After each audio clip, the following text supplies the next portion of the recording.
Rema hari ini, Amsal 18 ayat 14. Orang yang bersemangat dapat menanggung penderitaannya, tetapi siapa akan memulihkan semangat yang patah?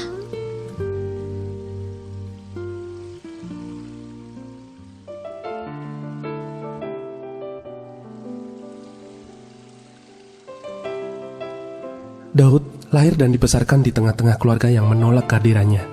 Sementara kakak-kakaknya belajar banyak ilmu pengetahuan, ia harus menjaga 2-3 ekor kambing domba. Namun yang sangat luar biasa, Daud bisa bertahan menghadapi perlakuan tidak adil itu sampai Tuhan membawanya ke musim yang baru dalam kehidupannya.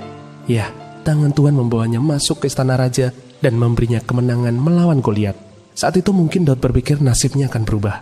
Tetapi kenyataannya, hari-hari baik di istana raja hanya berjalan sebentar saja. Daud kembali mengalami masa-masa sukar karena Raja Saul iri hati kepadanya dan berniat membunuhnya. Berkali-kali Daud hampir tertangkap, tetapi Tuhan selalu meluputkannya. Daud mendapatkan janji Tuhan bahwa ia akan menjadi raja, tetapi kenyataannya ia terus ada dalam bahaya. Sampai di satu titik musim yang baik kembali datang. Daud benar-benar menjadi raja atas seluruh Israel dan kerajaannya diberkati Tuhan. Lalu, apakah keadaannya terus-menerus baik? Ternyata tidak. Ujian dan pencobaan kembali datang saat Absalom anaknya sendiri memberontak dan merebut tahtanya. Hal itu membuat Daud harus terusir dari istananya sendiri. Masa kesukaran kembali datang dalam hidupnya. Namun singkat cerita, Tuhan memulihkan kembali tahtanya. Akhirnya Daud mengakhiri pertandingan hidupnya dengan kemenangan. Karena sepanjang hidupnya tidak ada kata menyerah dan kalah dengan keadaan. Yang ada hanyalah bertahan, maju, dan menang. Sama seperti kehidupan Daud yang tidak pernah lepas dari masa sukar, begitu juga dengan hidup kita. Hal baik, hal buruk, tantangan, ujian, pencobaan, masa-masa sukar adalah bagian dari hidup ini. Suka atau tidak, kita harus melewatinya.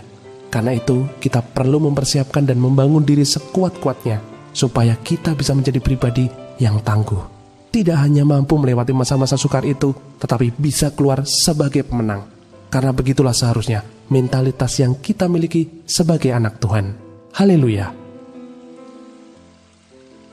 Hal apakah yang paling menekan Anda dalam melewati masa-masa pandemi ini? Bagaimana cara Anda melewatinya dan apakah kata Tuhan bagi Anda supaya Anda bisa keluar sebagai pemenang dalam masalah yang Anda hadapi itu? Apa yang akan Anda lakukan untuk membangun ketahanan Anda supaya Anda bisa keluar sebagai pemenang? Tuliskan komitmen Anda.